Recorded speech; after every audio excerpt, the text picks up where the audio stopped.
Bonjour ou bonsoir à vous. On se retrouve aujourd'hui pour le 23e épisode de 3 minutes de culture. En ce jour, nous parlerons de l'annexion de la Bosnie-Herzégovine par l'Empire austro-hongrois. Nous verrons quelles en sont les causes, la manière et les conséquences de cet acte. Commençons en l'an 1875. Des révoltes éclatent en Bosnie-Herzégovine contre la domination ottomane. Pas tellement contre l'administration, mais surtout envers les grands propriétaires fonciers musulmans, appelés alors des Turcs. Ils étaient slaves, ils parlaient serbo-croate, comme les autres, mais grâce à une opportune conversion à l'islam, ils avaient sauvé leur terre au moment de la conquête au XVe siècle, et faisaient travailler leurs compatriotes restés orthodoxes catholiques. Les non-musulmans étaient victimes du système, ils payaient beaucoup plus d'impôts et avaient moins de droits. Malheureusement, ces révoltes furent sévèrement réprimées par les Ottomans. La Serbie interviendra donc en Bosnie-Herzégovine dès 1867. Mais cette offensive fut vite repoussée. C'est à ce moment-là que les valeurs pan-slaves prennent encore plus d'ampleur, car la Russie avait promis de protéger les peuples slaves des Balkans. Et au vu des affrontements en Bosnie-Herzégovine et Bulgarie, elle est obligée d'intervenir. C'est la guerre russo-turque, débutée en 1877. En 1878, le traité de San Stefano est signé, très avantageux pour la Russie et Bulgarie, mais pas pour les autres puissances européennes, comme l'Autriche-Hongrie, qui avait demandé à la Russie que si la Russie attaquait l'Empire ottoman, elle occupe la Bosnie-Herzégovine, et dans ce traité, cela ne le stipulait pas. Donc ce traité ne convient pas à l'Autriche-Hongrie, ni à la Grande-Bretagne, il demande une révision.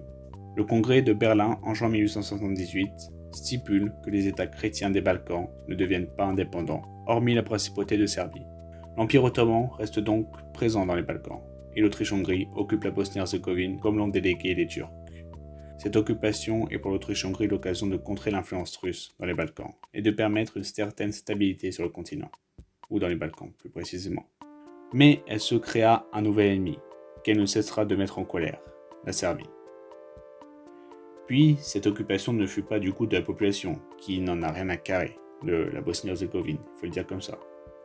L'administration du pays fut confiée aux militaires austro-hongrois pour 30 ans. Les fonctionnaires ottomans furent aussi rapatriés chez eux. Mais, en 1903, la dynastie Obrenović est destituée par le peuple à la suite d'un coup d'État, pour mettre en place celle des Karađorđević. Je vous en parle car cela change tout. La Serbie était avant alliée, en quelque sorte alliée, les hauts placés serbes étaient alliés avec l'Autriche-Hongrie. La Serbie tourne dos, sort de l'influence austro-hongroise et se tourne vers la France et la Russie. La Serbie, devenue très nationaliste, inquiète la double monarchie, car ce nationalisme favorise en Bosnie-Herzégovine un mouvement de résistance envers l'armée autrichienne. Pour riposter aux nouvelles orientations serbes, notamment sur l'achat de marchandises, car au lieu d'acheter austro-hongrois, les Serbes achetaient aux Français ou encore aux Russes, etc., etc. En 1906, le marché austro-hongrois ferme la porte aux importations de viande de porc serbe. Via cet embargo, ils essayèrent de faire plier les Serbes, mais les Serbes trouvèrent de nouveaux marchés, ce qui ne fera que la renforcer. Oui, car elle trouve de nouveaux marchés en France, en Russie, même chez l'allié de l'Autriche-Hongrie, les Allemands. Et oui, comme quoi il y a quand même une différente vision dans la Triplice. En 1908, notamment à cause de la révolution jeune turque, mais aussi l'affaiblissement de la Russie lors de la guerre russo-japonaise, l'annexion est proclamée sous prétexte d'intégration de la population. Après l'annexion, les remous s'amplifièrent. Les Serbes, les Turcs, les Russes, les Monténégrins et même les Anglais et les Français condamnèrent fermement cet acte. La Serbie était très en colère, se sentait même humiliée.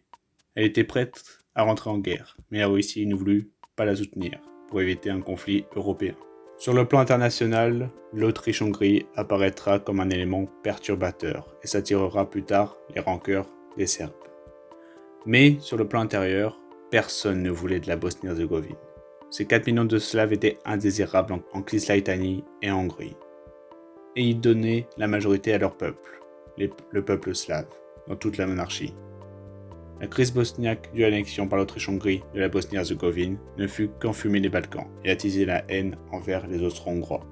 Car c'est seulement pour faire chier les Serbes que cette annexion indésirable a été commise par des incompétents.